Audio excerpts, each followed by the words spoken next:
আসসালামু আলাইকুম। সুন্দর একটা পরন্ত বিকাল, আর সাথে আছে আমার কিছু ভাই ব্রাদার, খুবই পরিচিত ভাই ব্রাদার আছে। তো ভাবলাম এই মুহূর্তটাকে আমরা একটা ক্যাপচার করি, একটা ভিডিওর মাধ্যমে এটা আমরা স্মরণে রেখে দিই। তো আসলে এইরকম বিকাল আমাদের জীবনে আগেও আসছে, এখন আসছে, ভবিষ্যতেও আসবে, কিন্তু এর মধ্যে অনেক পরিবর্তন চলে আসছে।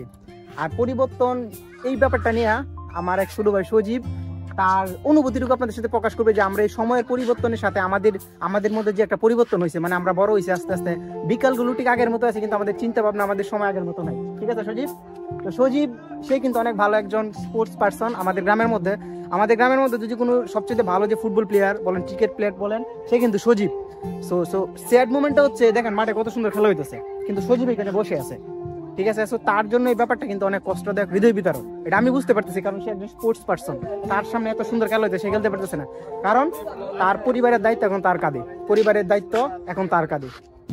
সে একজন কর্মজীবী মানুষ, সে চাইলে এখন নামতে পারতে না, সে চাইলে এখন তার কর্ম ছেড়ে খেলতে পারতেছে না।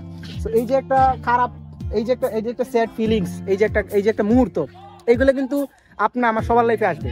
হয়তো কারো লাইফে 2 দিন আগে আসবে, কারো লাইফে 2 দিন পরে আসবে।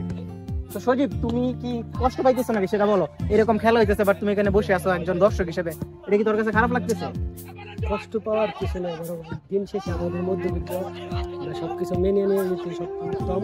এইটাই কিন্তু এই খেলাধুলা করতেছে ভাইচারি দেখে নিজের কাছে একটু তো খারাপ লাগতেছে। এইটাই চেষ্টা করলে তো সবকিছু। আর সবচেয়ে বড় কথা হইছে, আমাদের সবকিছুর উদ্দেশ্য যে আমরা পরিবার ভালো থাকে, আমাদের এই স্যাক্রিফাইসের কারণে যদি আমাদের পরিবারটাকে সুখে থাকে, আনন্দে থাকে, এটাই আমাদের লাইফে সবচেয়ে বড় সফলতা। কি কথা? আলহামদুলিল্লাহ, এটাই সফলতা, যে দিন শেষে পরিবার ভালো থাকবে। আলহামদুলিল্লাহ এটাই। তবে আমি সজীবের জন্য দোয়া করি, সজীবের জন্য সবকিছু পরিবারকে হ্যান্ডেল করে, পরিবারকে সময় দিয়ে, পরিবারের জন্য যা যা করা লাগে সবকিছু করার পরে যেন সে বাকি সময়টুকু সে যেন খেলাধুলার সাথে থাকতে পারে। সজীবের জন্য আমরা এই দোয়া করি। ঠিক আছে? আর ওকে যদি আমরা পারি, অবশ্যই তাকে সাপোর্ট করবো, হেল্প করবো, যেন সজীব আবার স্পোর্টসে ফিরে আসতে পারে তার পরিবারকে সর্বোচ্চ টুকু দিয়ে দেওয়ার পরেও। সো সজীব, তুমি ভালো থাকো, মন খারাপের কোনো ব্যাপার না। ঠিক আছে? ইনশাল্লাহ আমরা ঘুরে দাঁড়াবো, আমরা হাসবো, আমরা খেলবো, আমরা এই দুনিয়াকে নতুন কিছু দেখাবো। ঠিক আছে সজীব? একটা 80 দেবে তুই 10টার মধ্যে। ঠিক আছে? আল্লাহ হাফেজ।